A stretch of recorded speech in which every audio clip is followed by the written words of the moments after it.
Hey, what's going on, y'all? Welcome to another episode of Cutting Up with Unkle Mel. We got every DJ C-Mix in the house, so let's go and get into it. Hey. Okay, with the theme song. Yeah. Hey.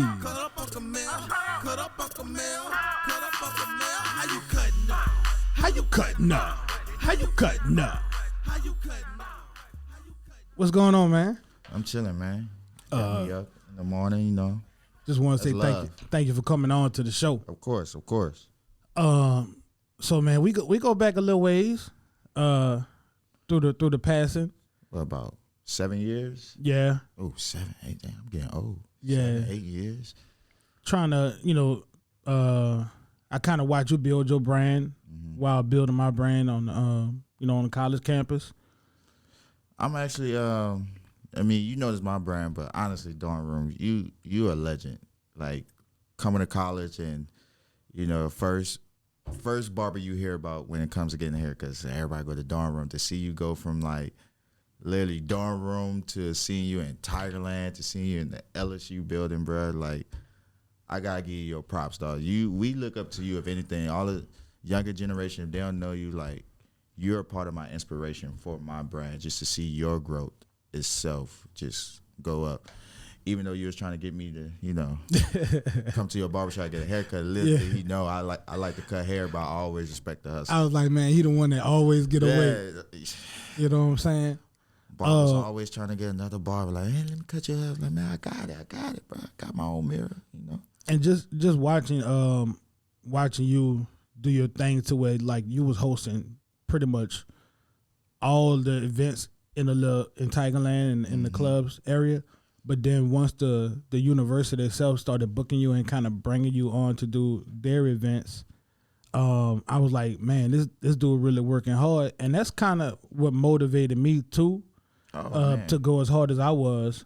Because I draw inspiration from all the younger people around me. It helps me to stay younger and to stay motivated and not get complacent and content. And that's important. I'm glad you got that mindset. A lot of people don't have that mindset. They definitely get comfortable, which can really just limit, your potential. So I appreciate that, man. I would have never thought you looked up to us for influence, man. No, definitely. I probably, but the thing about it is me and you probably never had the chance to talk like we're talking now, just because you were always, your feet was always bringing you somewhere and I was always going somewhere. So, when you're on that grind and you got other people that's on the grind as well, you never really get to sit down and talk, you know what I'm saying, about how your business is going and what are you doing to grow yourself. And so we never really had a chance to talk like we're talking now. So that's why I'm really glad that we're able to have this conversation. And, so just kind of tell me how you got started with DJing to begin with. Man, it's a long story. To keep it short, I would just say my DJ career started at actually Grambling State University. It didn't start at LSU. I went to Grambling State University my first year, and it started with just the habit of wanting to throw a party. Like, I never could party back in high school just because my mom was very strict on my education, which I'm glad she was, of course, because I graduated. But once I got to college, me and a couple of my friends, we just wanted to, throw a party and get to know people. And it took, taking charge with the music for people to tell me, like, hey, man, you have a knack for this. And then, DJ Hero, I don't know if you know that game. That was just something I was good at. Okay. So I decided to just take it a step farther and actually learn this craft and really be the DJ of the party, really create vibes. I'm really into, creating a positive atmosphere for people to just have fun. So at first, when you was taking control of music, it might have just been like the phone just playing. Yeah, it was. Oh, my playlist game was on point. It was strictly iPhone. Not even iPhone. What was it? iPod? Jordan, do you remember the iPods? I think it was more, iPods. I think people. I don't even think people remember that was before you could really like kind of plug your phone into the aux and then like and really kind of like have a playlist. Or you was talking about with the little circle on it. Yeah. Oh yeah. No. Or kids these days don't even know about that. Or like, even before, like you had the different music kind of things where you could pick and find. You had to go to LimeWire, or you went to YouTube, or you would play the video. Exactly. So once I got my playlist game down, it was always an R&B playlist. You know, I had to talk to the ladies. But my friend, we actually found an old DJ board in this abandoned building. And that story is for another day. But we took that board, and I remember we was heading to another party. We was going to this upperclassman party, and it got shut down. So my friend decided while everybody's outside, he said, oh, we got the party at such and such apartment. We got a DJ. I'm like, bro, I've never DJed for a crowd in my life. I don't even. Oh, he just threw you in that water. He just threw me in the water. And he said, man, you got to learn somehow. You got to stay ready, you know. How did you do? For the first 2 songs, I did well. And then, honestly, I did terrible. To be real with you. Like, did the people notice or only you notice? A girl noticed. She kind of booed me. She like showed me. Okay. She brought her laptop into the dorm room and just plugged up her stuff and kind of showed me up. Like, after that, I went home and just practiced. Like, I never wanted to be embarrassed like that ever again. And so how long was it before you did another, you made your second attempt to DJ? Honestly, I would say probably like another month after that. But in between time, I was just in my dorm room. I would open up, you know, the dorm room door in the hallway. People would just chill outside, you know. Funny story, people would chill outside my apartment because I used to cut hair too. But while I was cutting hair or people just coming to play Madden, I'd just be practicing DJing. Yeah. And then, of course, you got all the people that want to rap and freestyle. They'll just come and hang outside the door, and my name just start getting bigger through word of mouth. Okay. And that's when, you know, opportunity comes when you stay consistent. Yeah. I was always consistent, and then a DJ happened to back out of a party. Next thing you know, I got hired again. Then it came to one of my friends. She had a birthday party, and I didn't know it was going to be this big. And next thing you know, all that practicing, I got my debut at Grambling. Then I transferred to LSU. Okay, so I was going to ask you how you end up making it down here. So you transferred. Well, before LSU, the summer leading into my transfer year at LSU, we threw a mansion party in California. Like, once people heard I was DJing at Grambling, my friends in California was like, yeah, let's throw a mansion party. And I met some other dudes who really took the craft seriously, and they kind of put me on the game of like turntables and mixing and telling me, you know, you really need to practice and get into this. It's a creative art. So when I got to LSU, once again, one of my friends was like, hey, man, you need to come DJ here. They don't have real DJs. You know, I see you take it serious. And he was talking about Tigerland. Right. I was like, what is Tigerland? When I heard Tigerland, I was like, what is that, a theme park? Like, right, are you serious? Yeah, it kind of sounds like that. Tigerland. It's almost what it is. And I couldn't believe what he told me when he said people in Tigerland, they just DJ off the computer and just run a playlist. I was like, that's not DJing. That's just a playlist. And they get paid for that. He was like, yeah. So, you know, I took the opportunity. I just went up to Mike's, and I went in there. I had my homeboy pretend to be my manager. Wasn't even my manager. We just went with the whole vibe. Right. And I met a bouncer. And he just kind of, his name was Brandon. He kind of put me on with the manager. I said, hey, man, you know, I'm looking to DJ. Man, I agreed to the first deal that he offered me. I wasn't even trying to play a negotiation game because I've never DJed in a club. It took me DJing in my apartment at the time for my friends to be like, you need to DJ in a club.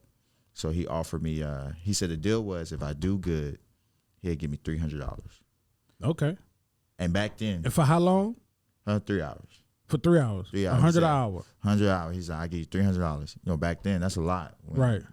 I was staying at it could be a lot right now. Shit. I don't know what Burbank Commons called right now, but $300 for a college, that's a lot.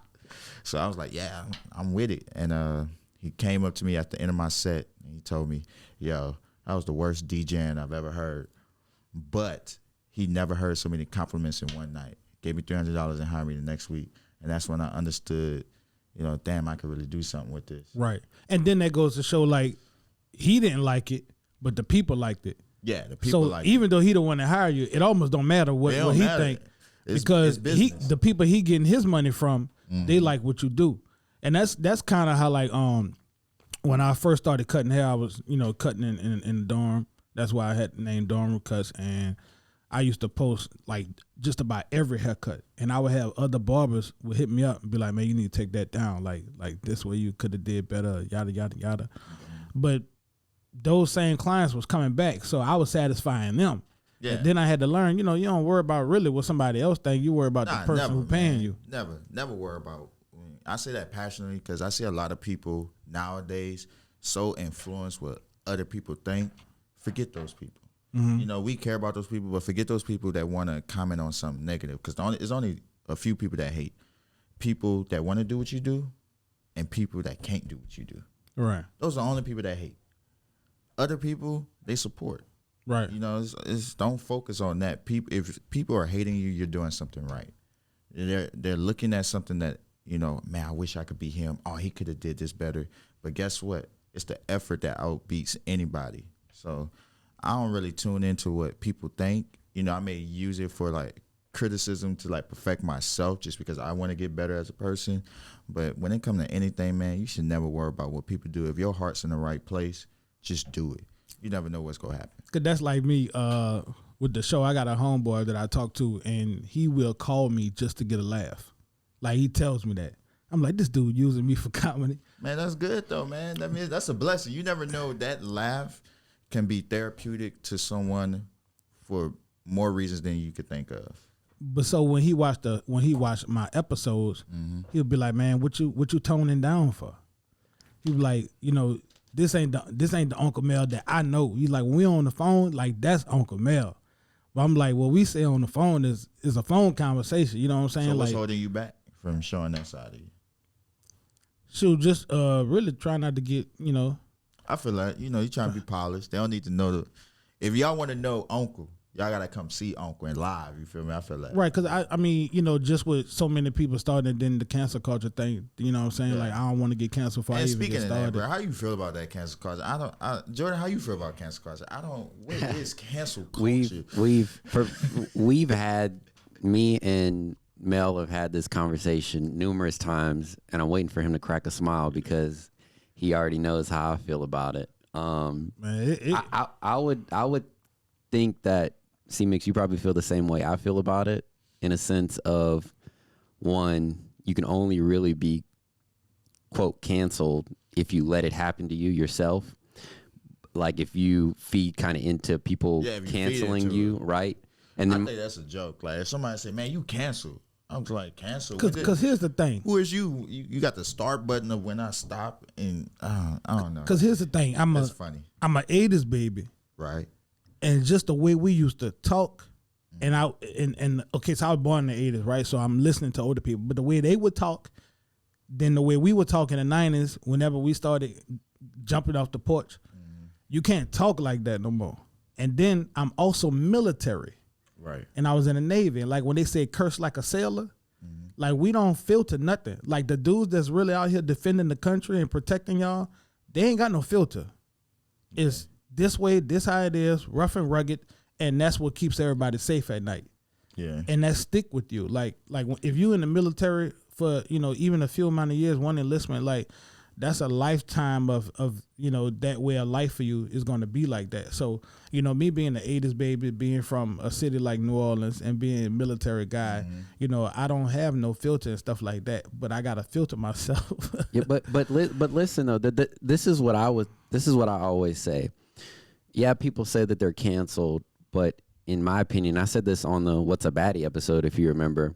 Yep. Isn't cancel culture kind of just the natural progression of our society kind of changing for the better, in my opinion, in an idea that, yeah, what was cool in the 80s or the 90s, we realize that when we evolve and we learn information and people become more accepting, like, those things aren't right anymore, whether, you know, you're calling someone a derogatory name or you say certain things. And okay, so how do you feel about, like, the baby situation? Like, how do you feel about them trying to cancel him for what he said? I didn't really see why we had to cancel him. That's just how he feels. Like, to me, I'm the type of person, that's how you feel.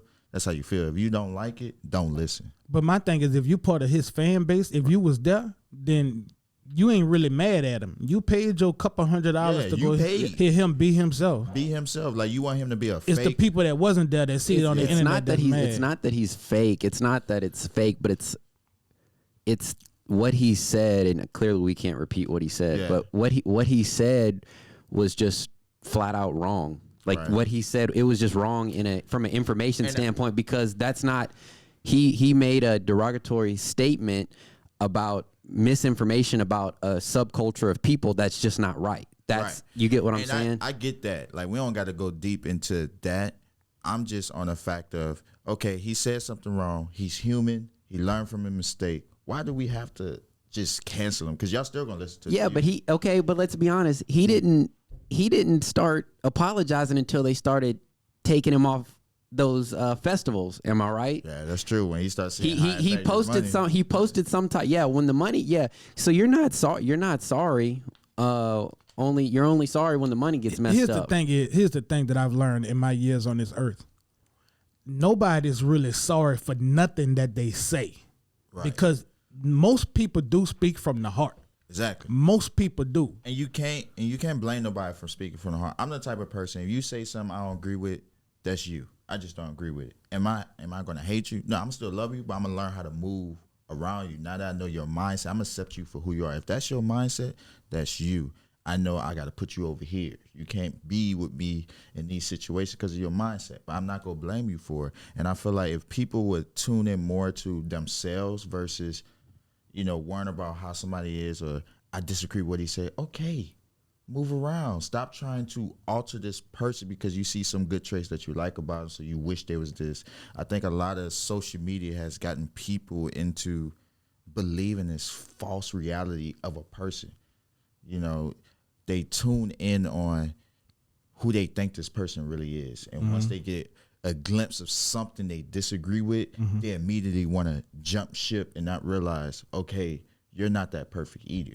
It is important, though. I will stress this for any influencer and celebrity or somebody, of just high popularity that speaks out to the crowd. You should polish yourself and be careful when you speak. But I can't blame them. It's kind of hard because you're always being watched. Right. But literally, I feel like people are just watching you. You can't even have a break in the world without somebody grabbing their phone and just, you slip up someday. The other part about it too is, and then we'll move on, because I had a question because you brought up L.A.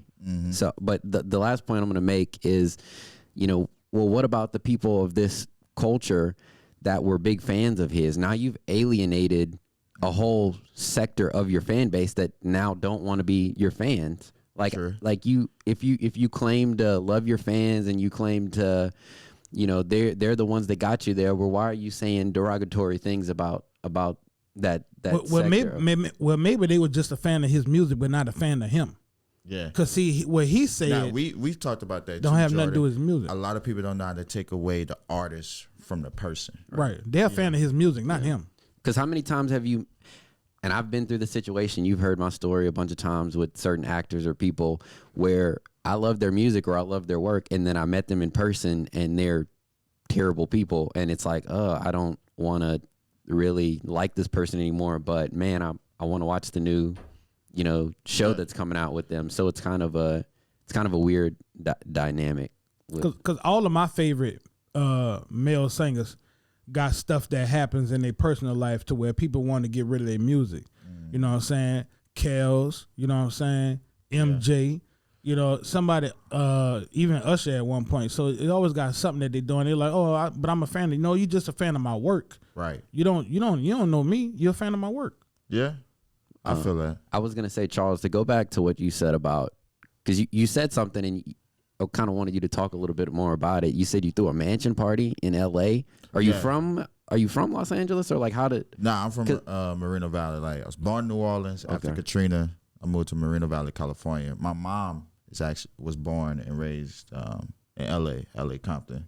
And I just got back from that, man. Oh, really? Yeah. We actually that party was in Palm Springs. No, it was Riverside. It was Palm Springs, Riverside, one of them. I can't remember the address. I just know I showed up. We met this lawyer. She was willing to let us use her house. And we kind of, I wouldn't say lie to her. We just kind of exaggerate a little bit. We was just like, hey, we got a birthday party. It's only going to be like 50 people. Her agreement was, yeah, y'all could throw the party here. Just take care of my lawn and clean up afterwards. We good. I was like, all right.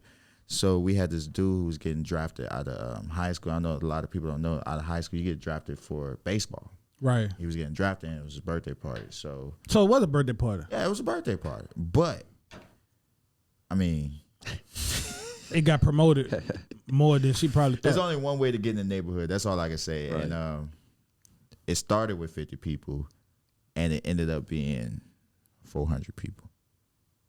Sheesh. I can't tell you all the details of that party because I don't know where this. It's a mansion. It's a mansion, but And there's got 400 wild. people. It got wild because another party got shut down that was probably like 3 miles away from us. And they came over there. Man. So all them people wasn't supposed to be there anyway. They wasn't even invited for real. Nah, it got to the point where she came out and she was like, I'm about to get my shotgun. Y'all wild. Like, we had girls jumping off the balcony into the pool. It was. So did she come and shut the party down or did she let it finish? Nah, police shut it down. Oh, okay. Police Well, definitely it shut was a down. good And party. it wasn't a regular police. Like, we had helicopters, like, shining on us. So when the movie Project But X that's came, normal in LA, right? Yeah, when the movie Project X came out, to other people, I was at Ground at the time when that came out. People were like, oh man, that's an exaggeration part. It's not really like that. It's like, no, that's normal. Like, in California, all type of parties can happen and it can get wild. You see, I'm being very, like, I can't tell you what happened at the party. I'm just let it be known. It was wild. Yeah. So you born in New Orleans. You lived in L.A. So he's from New Orleans. So it's from New Orleans, right? You're from. That's where you claim, right? That's Exactly. your home, or you claim both. I claim both. So I have to claim both. So being from both, and then you went to school in Louisiana. Being from both, how does that like influence your music style? Like, would you say you're more L.A.? Would you say you're New Orleans? Or are you kind of like a mixture, like a kind of a cool mixture type? It's definitely in my name. I'm definitely a mixture. It's just funny when I go to L.A., people tell me, oh, yeah, he's that Louisiana DJ. He has a Louisiana sound. When I'm in Louisiana, people tell me, oh, you have a West Coast sound. Mm-hmm. And little do they know, I categorize music by BPM. New Orleans music and Los Angeles music stay around 100 BPM range. So mixing beats per minute. Beats per minute. Right. If people didn't know what that meant. Mm-hmm. But with that being said, it's easy to blend our music. Like a lot of, hip hop artists that I meet out in New Orleans, they'll think, oh man, my style's not working. And I tell them, like, you're just in the wrong place. Like, a lot of people should leave Louisiana and go other places. When you go to Louisiana, they'll realize, like, there's a style for them. So when I mix, I'm trying to create something new. I'm trying to create a blend. So there's a style for bouncing other places? In other places, they consider bounce like twerk music. That's what they call it. I mean, look at... That's what it is. I mean... Look at what Tyga did. Twerking started in New Orleans. A lot of people don't know that. Look at what Chris Brown and Tyga did, which is what Jordan can vouch for me. I said it a long time ago, like 8 years ago. I was like, there's going to be a time where people are going to take West Coast beats and they're going to take New Orleans and they're going to combine it because it's such an easy combination. I didn't know how to produce that well at the time. So now when I hear songs like Go Crazy by Chris Brown and I hear Tyga sampling New Orleans, I'm mad because I had the wisdom, but I didn't act on it. So word of advice for people watching this, if you thinking it, somebody else doing it. So once you get to the point like you think of a great idea, just do it. Because Chris Brown got a song with Juvenile. Yeah. And then you got G-Eazy capitalizing on the sound he learned living in New Orleans. You remember T.I. had the song that was a big hit a few years ago? What, Ball? Ball, yeah. New Orleans bass. Like, Louisiana, honestly, is a potluck of a lot of sounds, and we're our own problem. We're crabs in a bucket, but I do believe in us as a state, if we just come together from, all the way from, like, Hammond, Thibodeau to Shreveport. We've had this conversation a bunch where could you imagine Louisiana and New Orleans and Baton Rouge if we operated how Atlanta does? Could you imagine that? Like between Kevin Gates it would be Lil a power. Boosie It would be a powerhouse. But the Boy. problem is there is a problem because I've been to Atlanta. I've seen how they work. I met people how they work. They do work collectively, but we have a very power struggle problem in Louisiana. Somebody, like say me and you work together, right? And I take off. Me and you are not like this. I take off. All of a sudden, you feel like I'm not helping you no more, or why I'm not in that position. People aren't patient here. If they see somebody else grow faster than them, they want to slow them down. They want to bring them down rather than keep it like chess. Stop playing checkers. You feel me? Like if he's blowing up, let him get as far as he can. And you still support him because he's getting in a position to open up doors for you in a way that if y'all just stay stagnant and worked at the same rate, then you're not getting nowhere. You got to stretch the power. A lot of people in Louisiana don't understand the power of networking and just supporting one another. People in Atlanta support one another and understand when your time comes, your time comes. If it's my time, let me shine. If you have real, man, we've had, just for everybody that didn't know in this podcast, me and Charles went to school together. We grew up. We've known each other, been good friends for the last 10 years, and everything that he's saying are conversations we've literally had the past 10 years. We've seen it in our relationship. And a lot of the times, like you said, people will be mad because their friend got there, they got this opportunity, but what you're not realizing is that friend's going to help pull you over the finish line with them, or bring you on the journey with them, to where they're going to, if that's your real friend, they're going to put you in positions to succeed. And I mean, it's kind of like a relay race. You know, they can pass the baton to you. Right. Exactly. It's just that when they take off, I mean, you're not supposed to just stand there. You're supposed to kind of like go with them to a certain, degree, and just wait for them to say, all right, come on. That's why I'm proud of people like Dancing Dan. Yeah, I'm so proud. I know you. I'm trying to get in contact with him, bro. It's hard now. He's always in New Orleans. I've seen him in New Orleans. If you want to meet him, I'm gonna tell you this: you got to travel. Yeah, right. You got. Well, I was just in LA, but shit, I don't know where he be at. Just announce you in LA. He'll pull up. That I will vouch. Dancing Dan is not one of those people like, I'm here. I don't want to mess with nobody. I start with if he in town and you really network with him and you really show that you're loyal.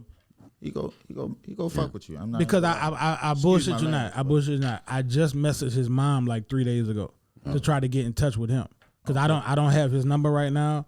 Like I talked to Odell Senior. Due time, but the reason I bring up him because Jordan can vouch for this. I love the fact that it was once upon a time I was in the club every week DJing, and I would make sure when he came in the club, we would point at each other, and I would make sure I play a song. You gotta play what he needs. Yeah. I play exactly and get what the circle ready. And I would get the club to be like, oh, Dancing Dan in the building, get the circle ready, just to promote him. Right. I didn't want nothing in return. Yeah, I just wanted to see somebody grow, and in that, that motivates me to let me know the power, of just helping somebody, or just if we just work together, right? What can happen? Yeah, I mean, and don't even get mad if you help somebody and they don't, shout you out or help put you on. It's not about that. It's about understanding the whole work ethic behind it. That it could be done. Can you agree with that, Jordan? Yeah, I do. Go ahead. Divide back then was really like a family, right? So you had, and everybody was in it. So everybody was helping each other. Like, so shout out to Midas Touch. Like, it was man. I used to be his barber. DJ Midas Touch out of H-Town. DJ Midas Touch was part of this broader family, I would say, all coming out the university. You had Odell Beckham Jr., Dan. LSU just strong. Sonic Sam. So, yeah, I just messaged Sam Montgomery the other day. Shout out Sam. I just hit the boy up on Instagram. He back in South Carolina doing his thing. So everybody was in that circle. And it was just in a different mindset then too, because social media was growing back then. It wasn't, but it was at this, I guess you could say, that evolving stage. Because we're the generation where I always feel we created social media, but we didn't think of the problems that came with it or the lifestyle. We just thought it was cool. We was like, man, this would be dope if this happened. This would be dope if. I remember when Twitter was just a text message before it became what it was. You could only do 120 characters. You couldn't retweet. If you wanted to retweet, you had to do the quotes on someone's thing and then do. Like, just seeing all this involved is funny. I remember the time, like, on Instagram, people was like, man, you got to view your shows. Like, you got to record your shows. You could go viral for this. When I look at it, I'm like, man, Jordan, if we would have recorded half the stuff that went down. Yeah.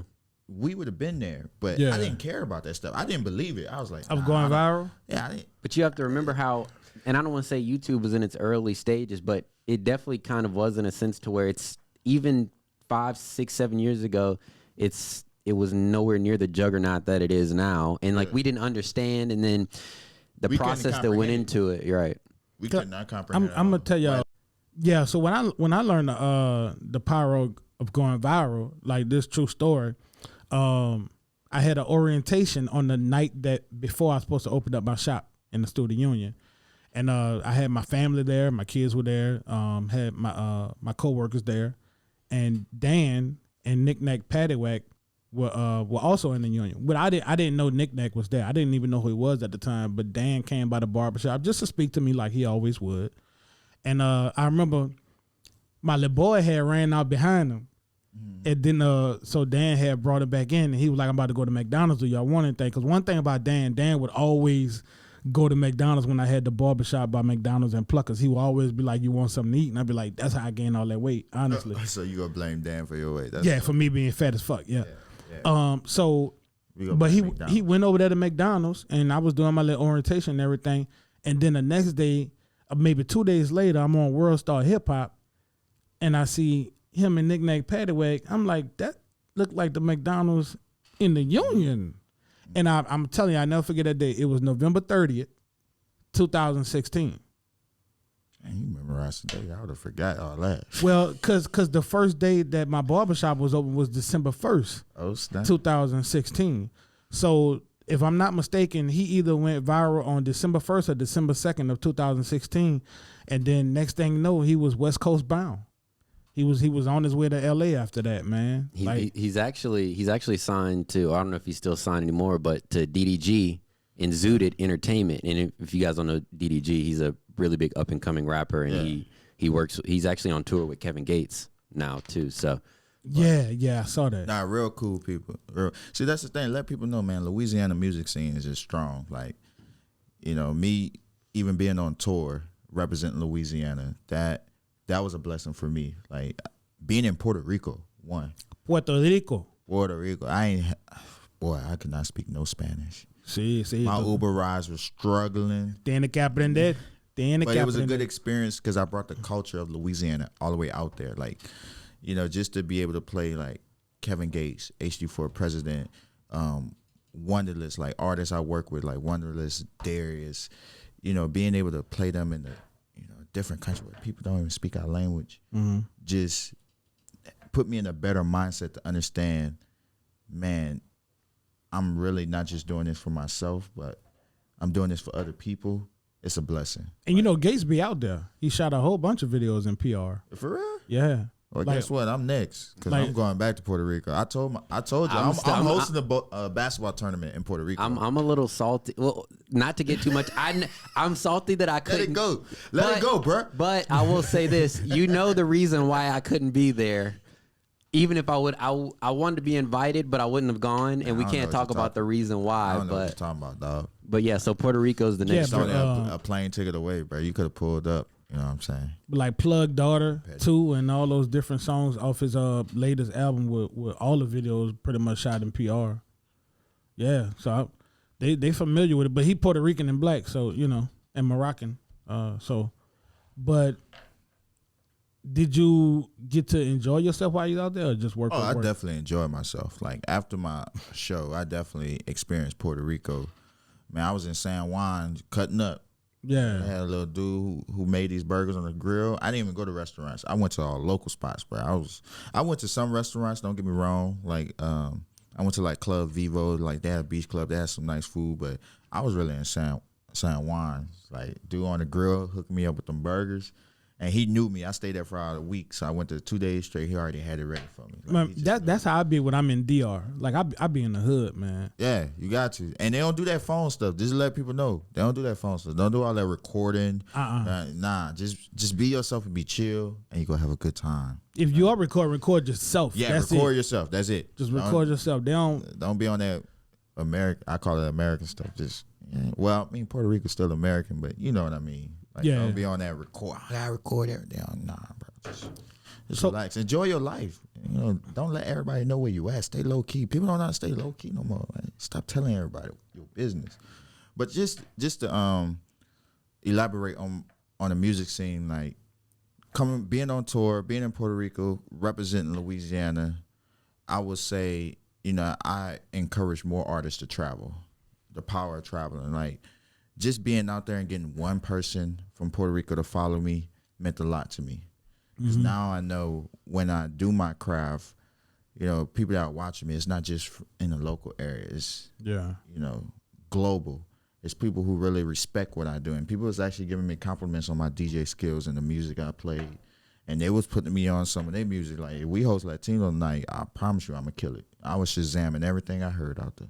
Okay. I promise you, I was really learning the culture. So it was a point in time where they called me. This was an unplanned gig. They called me and said, "Hey man, you did well. We need you at this club 3 a.m. in the morning." I'm Ubering to a place where I had one translator, and I'm in the club. After just finishing the set, you had to go do another one? No, I actually was just on a boat. I was on a boat chilling, and I get a call, and this is something I didn't even book. You know, they called me and booked me and said, "Man, I need you to be at this club at 3 a.m. if you can make it." Of course, I'm going to take the opportunity. And it was a fun experience besides, the one translator. But the music culture itself is all the same no matter what. Now, to backtrack slightly, because you say they called you and booked you, and you were saying that, you took the first deal in Tigerland, whatever they were offering. So how did you get better with, like, price-wise? Do you look at what other DJs charge, or do you just kind of, like, go No, I actually learned this, honestly, just through studying business at LSU. I graduated general business with a minor entrepreneurship, but honestly, talking with my friends, like people like Jordan, who would tell me, like, you got to value your work, and as I progressed, yes, I did, compare market towards other DJs and what they charge, but honestly, it come down to, what do you feel you are worth? Each year I would aim to get better, and as my resume built, I put respect on myself. I earned to charge this. If I could afford to charge this, and if nobody hired me and I'm still able to sustain myself, then, why not charge that price? You charge what you think you're worth. People go tell you, "Oh, that's too much." That's not your clientele. Don't focus on people that tell you that's too much. Yeah. If you feel you're worth that, then charge that. Now, if you're not getting booked, and you may need to bring in an accountant or a manager or somebody who specializes in, like, okay, let's see what we can do to influence this price to people, make them believe. You know what I'm saying? And it's nothing false. Is each year, I just grow. I can't tell y'all all the gems of, how I do my business, but in the future I will let y'all know. But I honestly just stay focused and, surround myself with a great network. That's the key. That's how I got big, my network. So how you end up, did the network kind of help you to get the deal with Big Diesel, like the radio? Yes. Honestly, I met Shaq at a kosher market. Believe it or not. just get something to eat. Just get something to eat. And it, closed mouths don't get fed. I saw Shaquille O'Neal and I just talked to him. Came up to him, said, "I'm looking for an opportunity." And that man is really humble. He would give you an opportunity, like, and that's with anything. You see somebody and you want an opportunity, you want to know something, speak. My mama always told me, don't ever be afraid to speak to someone if you got a question. There's no such thing as a dumb question. I talked to him, and, I let him know that I follow him as a DJ as well, like as DJ Diesel. And then he gave me an opportunity after that. People think it was just like a hard, like, oh, once in like, man, no, I met this man. I seen him at the store. I talked to him. I asked him what I need to do to get to the next level, or how can I be a part of your brand, and he gave me the solution. And like, he really be kicking it in the area. Not that I've seen him personally, but I've met so many people that just seen him just hanging in the quad, or just walking around. Yeah, people think it's a lot to move up in the world, but once again, it's just networking. It's just socializing. I know that's difficult now during this time, but I'm social as hell. Me. Yeah, just network. Would you agree with that, Jordan? It's about your network. I think, like you said, a lot of people don't realize a lot of the time it's just asking someone or reaching out to someone, or I know this person and then we know this person, because that's the same way how I met Charles. We had a mutual friend, C-Mix, excuse me. We had a mutual friend, and I remember the first time I met him, I don't know if you remember this, we were on the parade grounds because Amani told me to come play flag football. Exactly. And so then the next day, he was like, "Oh, I'll come to his house." And just like how you said earlier, we used to have people who used to cut hair, and the house would be full, and people would be rapping, and I'd be DJing, and we'd be hanging out. Literally, that's what it was. And so then that's how I met Butch. That's how Took. That's how I met one of our other good friends. Shout out to the 6. Swiper, no swiping. Yeah. Kavan. I know. Kavan. And so it was. And I used to cut his hair. No. Right. It used to, I had to take over that. And so Zumo's another one. Shout out to Zumo, who I just saw him the other day in Baton Rouge. on the highway.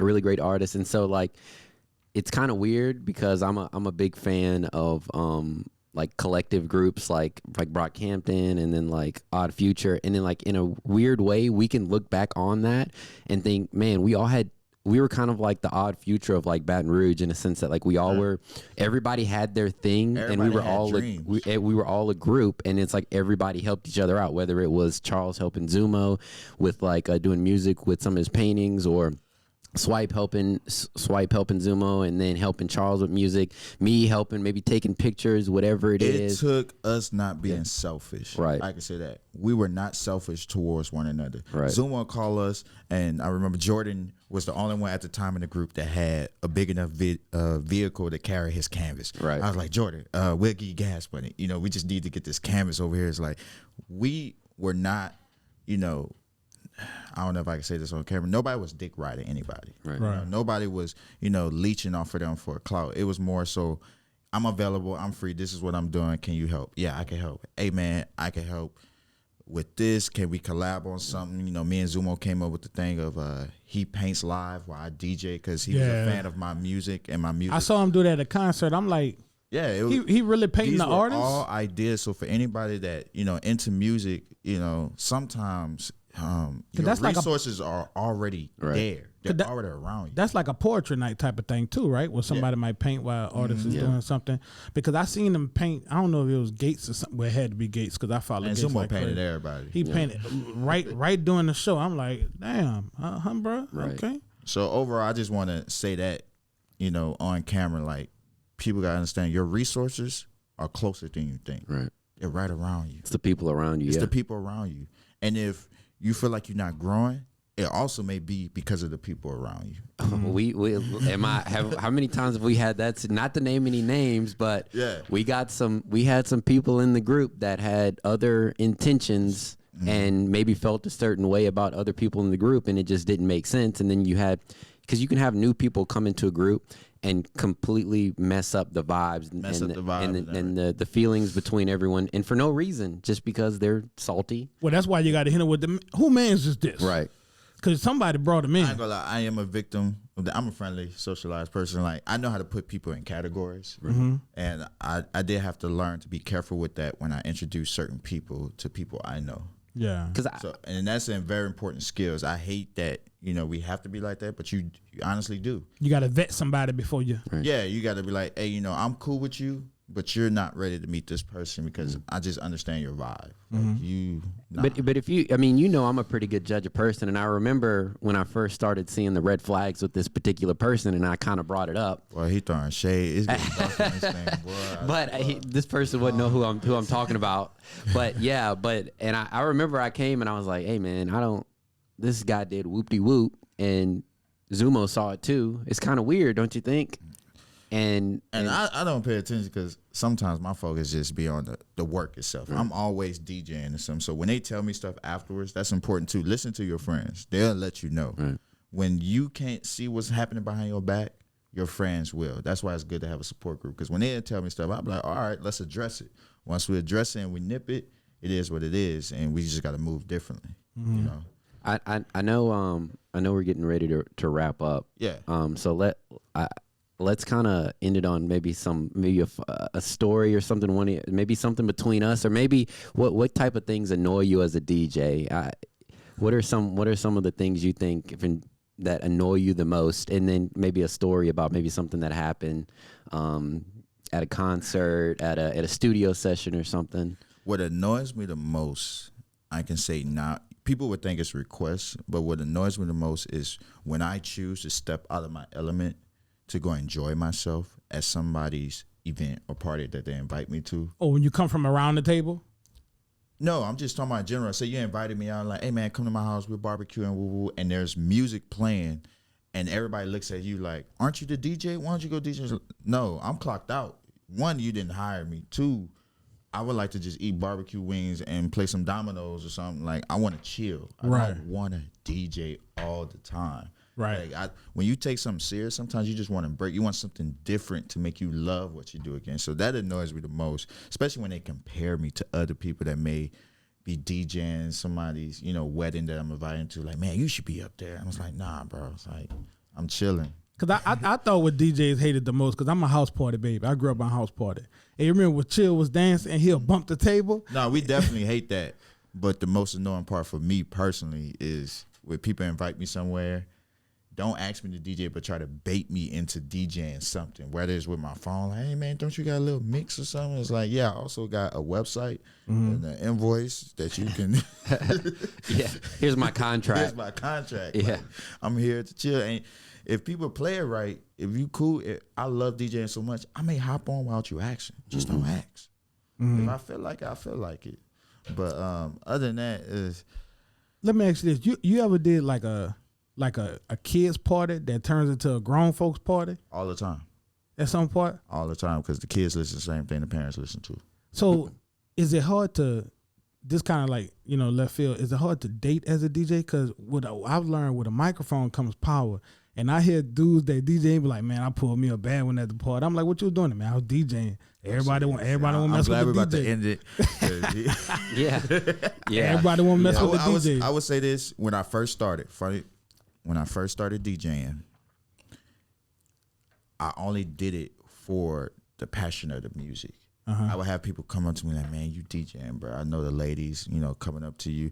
At first, I didn't pay attention to none of it until people like you would get in my ear and ask me this stuff, and I start seeing it. I start seeing it comes with a lifestyle, but, I have my fun. I've had my fun. I'm going to just say that. But it comes with great management skills because you can get caught up. Look, fellas, you can get caught up. Control yourself. They ain't worth it. They ain't worth, no matter how beautiful, how tempting, and they ain't worth. Just focus on your bag, bro. Get your money and go home. Nah, if you get your money, you want to have some fun, man. By all means, do you. I'm just saying, tread softly, bro. Because I remember we had some. Jordan know. That's why. Look, my friends know.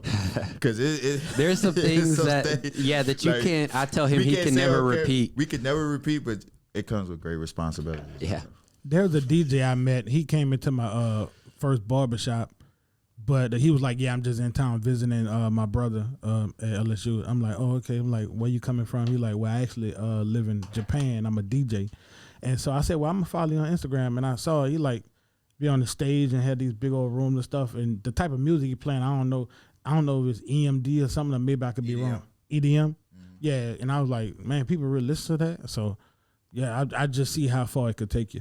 Well, I'm gonna just wrap it up with this and let y'all know, like, it comes with a lifestyle and it comes with responsibility, but do you, by all means. But, hey, man, I don't got much time left. I do got another engagement to get to, but I appreciate you inviting me on this. Like, we definitely have to do this again. Oh, yeah, there ain't no problem. And for everybody that's watching, man, make sure y'all follow me on all social media platforms at DJ cmix, bro. I'm telling you, get on my frequency. I'm still on tour. It's called a Frequency Tour. So if you haven't heard of me, it's because you're on the wrong frequency. So, well, that's cmix, y'all. Don't forget to like, share, subscribe, hit that notification bell, and we will leave all the descriptions to the social media links down in the description below. This is your boy, Unkle Mel. How long you been cutting?